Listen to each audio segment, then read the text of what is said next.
Jaksa Agung ungkap perlawanan saat usut kasus mega korupsi. Jaksa Agung ST Burhanuddin mengakui bahwa Kejaksaan Agung, Kejagung, mendapatkan perlawanan saat membongkar kasus-kasus dengan angka kerugian negara yang bernilai fantastis, bahkan menyinggung sejumlah mafia di proyek-proyek pemerintah. Ya, yang pasti sekarang perlawanan-perlawanan sudah banyak, ujar Burhanuddin dalam program Gaspol. Kompas.com Jumat, 14 Maret 2025. Ia mengungkapkan, sejumlah pihak memanipulasi pandangan masyarakat atau memberikan bingkai buruk kepada para penegak hukum semata-mata untuk melemahkan citra aparat. Burhanuddin menilai, semua pihak seharusnya saling mendukung satu sama lain demi memberantas korupsi di Indonesia. Harusnya kan kami disupport lah.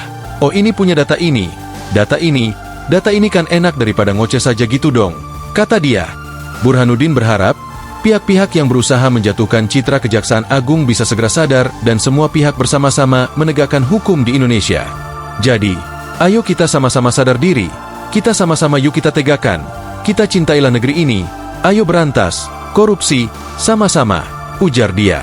Diberitakan sebelumnya, Jaksa Agung Muda Pidana Khusus Febri Ardiansyah menyatakan bahwa ada upaya serangan balik terhadap Kejagung setelah Kejagung mengungkap kasus-kasus besar. Hal ini disampaikan Febri merespons pelaporan terhadap dirinya ke Komisi Pemberantasan Korupsi, KPK. Semakin besar perkara yang sedang diungkap, pasti semakin besar serangan baliknya, kata Febri, Selasa, 11 Maret 2025.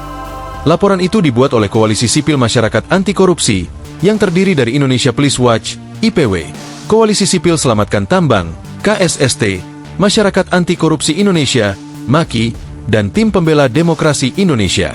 Mereka menuduh Febri melakukan tindak pidana korupsi dalam penanganan kasus Jiwasraya, perkara suap Ronald Tanur dengan terdakwa Zarof Richard, penyalahgunaan kewenangan tata niaga batubara di Kalimantan Timur, dan TPPU, tindak pidana pencucian uang. Download Tribun X sekarang, menghadirkan lokal menjadi Indonesia.